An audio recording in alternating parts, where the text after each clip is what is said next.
જવાબદારી લેવાનું છે કેવો ખબર પડે વાત કરતા જવાબદાર વ્યક્તિ કોણ છે? સીઓ ને બોલાવો, એમપી ને બોલાવો. ક્યારથી સ્ટેચ્યુ ઓફ યુનિટી આવી છે? 10 વર્ષથી અમારા લોકો જીવ જ આપે છે. બોલાવો. હા, અમારા સ્ટેચ્યુના લીધે અમારા લોકોએ ભોગ આપવાનો છે. બોલાવો. જવાબદાર કોણ છે? બોલાવો. એ તો આ 31 તારીખ સુધી લઈને બેસીશું. હા, તમારી એકતા પરેડને લીધે અમારા લોકોએ જીવો આપવાના છે. રાત ને દિવસે કામ કરાવી.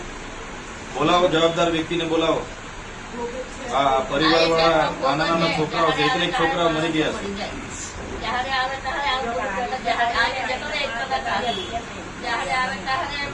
પોલીસને આગળ કરીને બધી જમીનો છીનવી લીધી. અમારા લોકો મરી જાય ત્યારે કોઈ કોણ છે જવાબદાર? બોલાવો. સીઓ ભાઈ એને બોલાવો, એમડી ને બોલાવો. જવાબદાર વ્યક્તિ અહીંયા જોઈએ. કીધું પછી બધું બંધ કરાવીશું અમે બી જવાના છે નથી. હા, તમને કહી દીધું. તમે અહીંયા કોણ છે? ડીવાયએસપી તમે છો કઈ? હા, બોલાવી લો. સીઓ ને એમને બોલાવો. કોણ છે કોન્ટ્રાક્ટર? એને બી બોલાવો. આ પરિવારની જવાબદારી કોણ લેવાનું છે એને બોલાવો.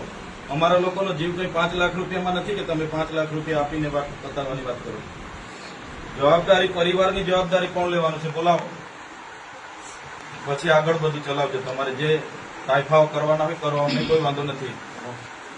તમારે જેટલા પ્રોજેક્ટો કરવાના હોય કરો. અમારા લોકોના જીવ ગયા છે. જવાબદાર કોણ લેવા? કોણ જવાબદારી લેશે? પરિવારની જવાબદારી લઈ લો. ચાલો લખી આપો. કોણ લખી આપે છે? ડીવાયએસપી સાહેબ બોલાવો. જવાબદાર અધિકારીને બોલાવો. પરિવારની જવાબદારી તો લેવી પડશે ને.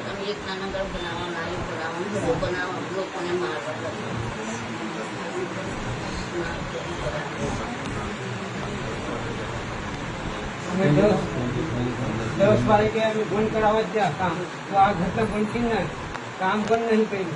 તારે અમારી જમીન ઉપર આ મેન સાહેબ આવશે. ડીવાયએસપી સાહેબ જવાબદાર અધિકારીને બોલાવો. સીઓ હોય તો સીઓ, એમડી સાહેબ હોય તો એમડી સાહેબ, અને આ ત્રણ પરિવારની જવાબદારી લેવી પડશે. હા, લેખિતમાં અમને આપો. હા, પૂછી લો એમને. પહેલા તો માનવ વધની ફરિયાદ દાખલ કરો. જે પણ કોન્ટ્રાક્ટ, હા, એની કોપી આપી દઉં ને એટલે પરિવાર પછી પરિવારની જવાબદારી કોણ લેવાનું છે? હવે ઘટના ઘટી છે તો જવાબદારી લેવી પડશે ને. જવાબદારી એટલે માનવતાની રાહે એમના પરિવારમાં આકસ્મિક ઘટના. ચાલો, આકસ્મિક ઘટના ના એટલે કઈ રીતના સપોર્ટ કઈ રીતના આપવાના છે અમને કેમ અમને ખબર પડે.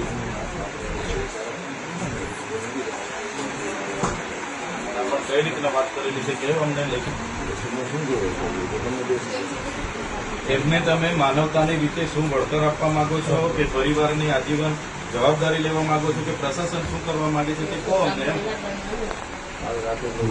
એક બાજુ તો આ અબજોના કરોડોના પ્રોજેક્ટો ચાલે છે, બરાબર છે. એ જમીનો કઈ એમને નથી, બધી આદિવાસીઓની તમારા જેવા પોલીસ અધિકારીઓના આગળ કરીને જ બધી છીનવી લીધી. 10 વર્ષ પહેલા અહીંયા બધું કઈ નતું. અમારા લોકોને આજે બી કટ્યા, આજે જમીનમાં થયું છે ને એના બી કટ્યા છે, બોજો છે. કઈ રીતના તમે કામ ચાલુ કરાવી દીધું? કોણે? આ કોણ છે? એટલે સરકારી નિયમ તો અમે કોણ છે? આ બધા કોણ છે?